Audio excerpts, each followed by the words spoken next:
Welcome back to my channel. तो आप सभी के लिए कल से एक नया चैलेंज टारगेट फिर से स्टार्ट किया जाएगा और नए जोश के साथ, और इसमें बहुत सारी चीज़ें इंक्लूडेड है। बहुत ही मज़ा आने वाला है। पहले मैं आगे का क्या क्या प्लान मैंने बनाया है वो मैं बता देती हूँ। जिसको नहीं देखना है बिल्कुल स्किप करके चले जाना, बट फालतू की जो कमेंट करते हो वो मत करना प्लीज़। आपसे गुजारिश है, रिक्वेस्ट है, जो भी समझो। एंड जिनको शामिल होना है और लक्ष्य तो हर हाल में पाना है, जिनकी पढ़ाई नहीं हो पा रही है, जो अपने मार्ग से डेविएट हो रहे हैं, वो ज़रूर इसका हिस्सा बने, मतलब मज़ा आ जाएगा। तो पहले मैं बता देती हूँ कि कौन से सब्जेक्ट को हमको कब तक कंप्लीट करना है, और मॉक टेस्ट का भी मैंने कुछ इसमें इंक्लूड किया है, मैं वो बताती हूँ। मतलब आपको पूरा लास्ट तक देखना है, कसम से मज़ा आ जाएगा, ठीक है। तो पहले मैं बताती हूँ कि क्या सबसे पहले करेंगे और उसको कब तक कंप्लीट करने का मैंने प्लान बनाया है। देखो, हम लोग अभी क्या करेंगे, लगभग 15 फेब तक, कल 3 फेब है, 3 फेब से हमारी पढ़ाई प्रॉपर वे में फिर से स्टार्ट होने वाली है। तो 15 फरवरी तक एमपी को घोट डालना है, ठीक है। मतलब अगर हम पर डे 2 चैप्टर करें, या फिर पर डे अगर कोई बड़ा चैप्टर होगा तो 1 चैप्टर भी करेंगे, तो हमारा 15 फरवरी तक जो मेन मेन इंपॉर्टेंट टॉपिक होंगे उनको हम कर लेंगे। फिर आराम से एमपी को रिवीजन पे करेंगे, और जो बच्चे रहेंगे उनको करेंगे, प्लस साथ में अन्य जीके के सब्जेक्ट करेंगे। लेकिन एमपी बहुत इंपॉर्टेंट है तो उनको हमको करना है। तो 15 फरवरी तक एमपी हमको निपटाना है, ठीक है। फिर बायोलॉजी को हमें 9 फरवरी तक निपटा देना है, ठीक है। बायोलॉजी को 9 फरवरी तक निपटाएंगे। देन उसके बाद क्या करना है, मैथ्स को एडवांस वाले चैप्टर, जो कि मैंने बताया था मैथ्स में इंपॉर्टेंट टॉपिक, उनमें से जो एडवांस के 5-6 चैप्टर बहुत ज़्यादा इंपॉर्टेंट है, उनको हम 15 फरवरी तक मैथ्स में निपटा देंगे। देन आप रीजनिंग में सारे चैप्टर्स 25 फरवरी तक निपटा के, फिर रीजनिंग के सिर्फ और सिर्फ मैराथन्स देखने हैं, उनके क्वेश्चन सॉल्व करने हैं, जहाँ जहाँ से मिले क्वेश्चन उनके हमें प्रैक्टिस करनी है। तो 25 फरवरी तक हमें रीजनिंग एकदम निपटा देनी है।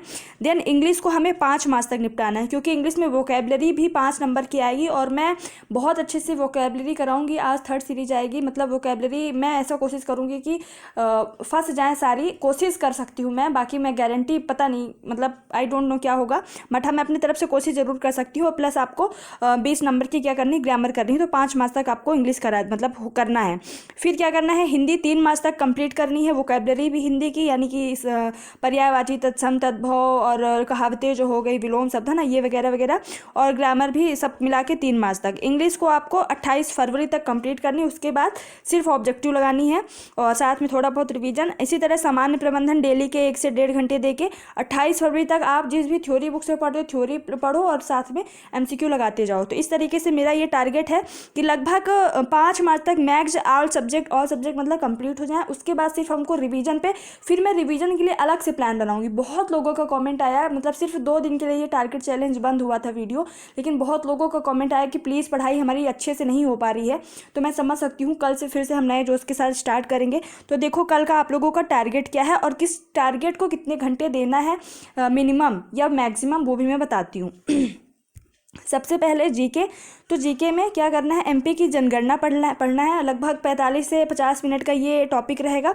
और फिर एमपी पर्यटन पढ़ना है, थोड़ा सा बड़ा है तो आपको 2 घंटे, ज़्यादा से ज़्यादा 2.5 घंटे, ठीक है। आपको एमपी के 2 चैप्टर का निपटा देने हैं। देन जीएस में अगर साइंस की बात करें तो बायोलॉजी सबसे इंपॉर्टेंट है। बायोलॉजी में सबसे ज़्यादा इंपॉर्टेंट देखा जाए क्या है, तो ह्यूमन बॉडी में बहुत सारे तंत्र पाए जाते हैं, बहुत सारे सिस्टम, जैसे डाइजेस्टिव सिस्टम हो गया है ना, उसको पाचन तंत्र बोलते हैं। इसी तरह से लसिका परिसंचरण तंत्र हो गया, श्वसन तंत्र हो गया। इस तरीके से ये मतलब 7-8 ऐसे तंत्र हैं।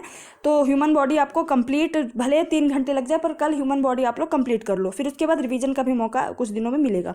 देन मैथ्स में आपको मेंसुरेशन बड़ा चैप्टर है, तो कुछ आज कर लो, कुछ कल मेंसुरेशन कर लेना। तो 2 घंटे लगभग मेंसुरेशन के लिए, एडवांस का ये है, और बहुत इंपॉर्टेंट 3 से 4 क्वेश्चन आने ही आने हैं। रीजनिंग के क्या करना है, आपको मिसिंग नंबर करना है प्लस नंबर सीरीज। तो 2 चैप्टर, हालांकि ये एक ही है लगभग, लेकिन फिर भी थोड़ा थोड़ा कॉन्सेप्ट अलग है। तो 2 घंटे आपको रीजनिंग में देने हैं। देन इंग्लिश में प्रीपोजिशन फिर से पढ़ो, क्योंकि प्रीपोजिशन बहुत है, 2 से 3 2 क्वेश्चन तक आ सकते हैं। तो फिर से आप प्रीपोजिशन पढ़ो, प्लस क्या करना, वोकेबलरी पढ़ना। वोकेबलरी मैं पढ़ा रही हूँ, अगर जिनको पढ़ना हो तो मेरे वहाँ से पढ़ लेना। देन हिंदी में समास पढ़ना है आपको, और ये 50 विलोम, 15 तत्सम और तद्भव, 20 पर्यायवाची, 15 कहावतें। ये मैं, कोई बोलेगा कि आप टेलीग्राम पे भेज दो, तो ये पेज मैं टेलीग्राम पे नहीं भेजूंगी। आपको मेरे साथ ही इसी तरीके के बनाने हैं चार्ट, और इसी तरीके से सब कुछ सिस्टमेटिक लिखना है।